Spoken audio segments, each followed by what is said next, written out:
개정안이 국회를 통과하자 광주와 전남 노동계도 부분 파업을 벌이며 정부와 국회를 강하게 성토했습니다.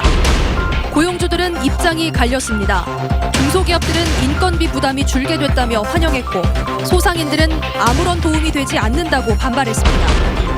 5.18 진상규명을 위한 특별법 시행령 제정을 앞두고 국회에서 공청회가 열렸습니다. 철저한 조사가 이루어질 수 있도록 미진한 부분을 보완해야 한다는 지적이 이어졌습니다. 사흘 뒤 시작되는 공식 선거운동을 앞두고 광역단체장 후보들은 총력전을 준비하며 기선 싸움을 시작했습니다. 여러분 안녕하십니까? 최저임금 개정안이 오늘 국회 본회의를 통과했습니다.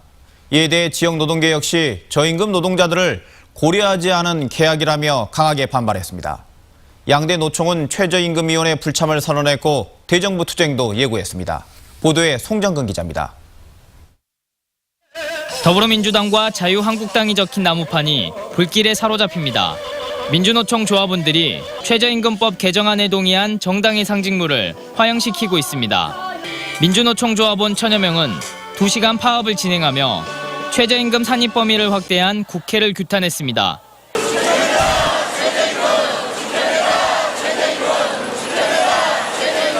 저임금 노동자들을 최소한으로 살게끔 하는 것이 법입니다. 그걸 무력화시킨 데는 사실상 노동정책보다는 기업들 편만 든다. 노동계는 이번 최저임금법 개정안은 저소득 노동자들의 임금을 삭감하는 법이라며 강하게 반발하고 있습니다. 한국노총은 내년 최저임금 인상폭을 결정하는 최저임금위에 민주노총에 이어 불참을 선언했고 일자리위원회 등 사회적 대화기구 전반을 불참할지도 논의하겠다고 밝혔습니다. 저임금 노동자들의 임금 인상을 가로막고 사회 양극화를 심화시키는 최저임금법은 이 계약안은 폐기돼야 한다고 저희들은 강력히 요구하고 있습니다. 민주노총은 문재인 정부에게 최저임금 계약에 대한 책임을 묻겠다며 6.13 지방선거 기간에도 집권여당을 규탄하는 투쟁을 진행할 계획이라고 밝혔습니다. 한국노총도 전국 노동자대회 등을 통해 최저임금법 폐기 투쟁을 전개할 방침입니다. MBC 뉴스 송정근입니다. 앞서 보신 것처럼 한마디로 노동계가 부글부글 끓고 있습니다. 그동안 최저임금은 기본급과 매달 고정적으로 받는 수당만을 갖고 따졌습니다. 그런데 내년부터는 월 최저임금의 25%를 초과하는 상여금과 7%를 초과하는 복리후생비가 최저임금에 포함됩니다.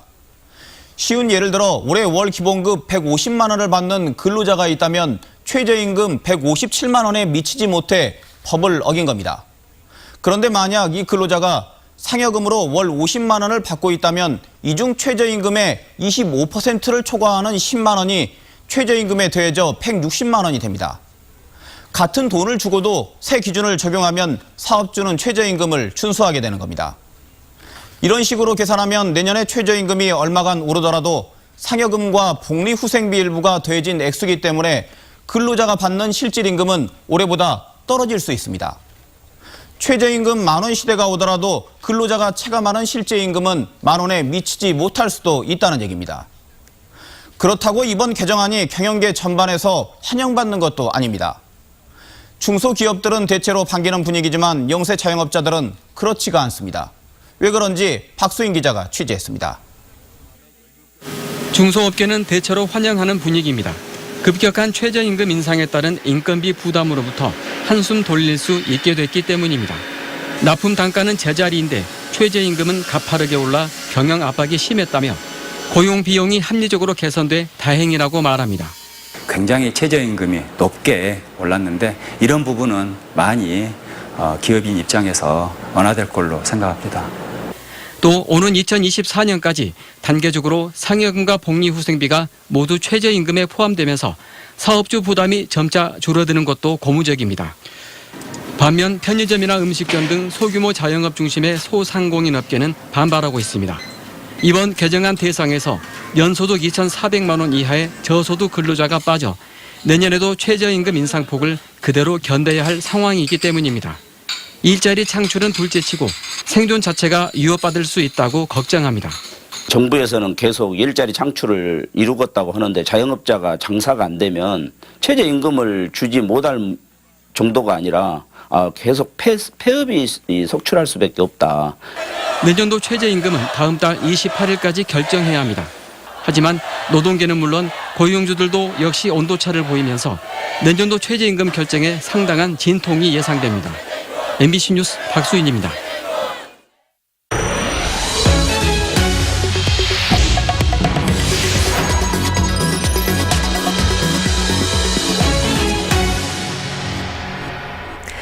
어쩌면 마지막이 될지도 모르는 5.18 진상규명을 위한 특별법 시행까지 고작 100여일 남짓한 시간이 남았습니다. 지금껏 한계가 분명하다는 지적을 받아온 5.18 진상규명 특별법을 시행령으로 어떻게 보완할지 짚어보는 국회 공청회가 열렸습니다. 김인정 기자가 정리했습니다. 진상을 규명하기 위해 만들어졌지만 여러모로 미흡하다는 우려를 사온 5.18 진상규명 특별법. 그래서 이를 보완할 시행령과 향후 법 개정이 대단히 중요해졌습니다. 우리 광주 입장에서 볼 때는 정말 중요하고 어떻게 보면 미래로 나아가는 큰 이정표가 되는 그러한 시행령이기 때문에 핵심은 실효성 있는 진상 규명을 위해 어떻게 위원회의 강제 조사 권한을 실질적으로 강화하고 한계를 보완할지입니다. 현재로서는 핵심 인물들이 동행 명령을 거부할 경우에도 1,000만 원 이하 과태료만 부과되는 등 강제 조사 권한이 약합니다. 피의자로 전환될 가능성이 있는 헬기 조종사나 공군 전투기 조종사들이 전혀 협조하지 않았습니다. 과태료 지금 1,000만 원은 너무 약하다는 것입니다. 최소한 3,000만 원 이상의 상향 조정돼야 한다는 것이고요. 진상조사위에 힘을 실어줄 추가 인력을 보완하는 문제도 중요하게 거론됐습니다. 여야 줄다리기 과정에서 사라진 실무위원회를 시행령이나 조례를 통해 되살려야 한다는 데는 모두 큰 틀에서 동의했습니다. 광주 현지를 중심으로 활동하는 실무위원회가 조사 내용을 실질적으로 보완하고 진상조사위원회의 인적 한계도 보충할 수 있도록 하자는 겁니다. 전문위원과 보조 인력을 최대한 확보해야 한다는 점도 강조됐습니다. 다 채용할 수 있는 수준으로 저희가 예산안 책정을 해서 지금 관련 중앙행정기관하고 협조할 생각이고 또 마지막이 될 수도 있는 5.18 진상조사 기회를 날려버리지 않기 위해선 강제조사 같은 채찍뿐 아니라 공익 제보자에 대한 당근인 인센티브 제도를 둬야 한다는 점도 함께 언급됐습니다. MBC 뉴스 김인정입니다. 이달 말부터 시작되는 6.13 지방선거 공식선거 운동을 앞두고 후보들마다 준비가 한창입니다. 특히 광역단체장 후보들은 기초단체장과 지방의원 선거까지 지원을 해야 하는 만큼 캠프 구성에 심혈을 기울이고 있습니다. 전남도지사 후보들의 선거 캠프 분위기를 장용기 기자가 전해드립니다. 민주당 김영록 후보의 선대위는 실무 위주로 꾸려졌습니다. 정책 선거를 강조하고 선거 비용도 절감하기 위해서라는 설명입니다. 이계호 의원이 상임선대위원장을 맡았고 공동선대위원장의 이한식, 신종훈, 김홍걸 씨를 필두로 허경만, 김옥두, 김진표, 우원식, 전해철 의원 등 전현직 국회의원 20명이 넘게 포함됐습니다. 김 후보는 첫 유세가 시작되는 31일 새벽 시장에 이어 목포역에서 출정식을 갖기로 했습니다. 민주평화당 민영삼 후보는 이용주 상임선대위원장과 박지원, 윤영일, 황주홍 등 현역 의원을 공동선대위원장으로 선대위를 구성했습니다. 민 후보도 첫 유세는 오는 31일 목포역에서 출정식으로 시작합니다. 바른미래당 박매호 후보는 도당 중심의 선대본부는 무한 남하게 두고 여수와 순천, 나주 등을 거점 사무소로 삼아 저비용 선거를 치를 예정입니다. 벤처 사업가 출신인 박 후보는 자신의 강점을 활용해 정당인 대신 다문화, 자영업자, 사업가 등 직능별 대표를 선대위원으로 구성해 현실적인 정책으로 승부를 가른다는 구상입니다. 박 후보는 31일 첫 출정식을 여수에서 갖기로 하고 새 확산에 나설 예정입니다. 정의당 노영태 후보는 강기갑 전 의원과 윤소아, 심상정 현 국회의원을 호남권 선대위원장으로 삼고 남학 전남도당 사무실을 캠프로 활용할 계획입니다. 노 후보는 31일 첫 유세를 영암 현대삼호중공업 정문에서 시작해 노동자와 농민, 자영업자의 권익 확대에 중점을 둔다는 전략입니다. 민중당 이성수 후보는 민정기 민주노총 전 전남본부장과 문경식 진보연대 의장을 선거대책 본부장에 위촉하고 순천을 중심으로 도내 22개 시군에 선거 연락사무소를 활용할 예정입니다. 이 후보는 31일 첫 유세지로 민중당을 상징하는 곳을 선택하겠다고 밝혔지만 구체적인 장소는 특정하지 않았습니다. MBC 뉴스 장용기입니다. 광주시 교육감 후보들이 학생들의 산업체 파견 현장 실습을 중단하겠다는 입장을 밝혔습니다. 광주 청소년 노동인권 네트워크가 이정선, 장위국, 최영태 광주시 교육감 후보들에게 제출받은 정책 답변서에 따르면 세 후보 모두 현장 실습 반대 의견을 냈습니다.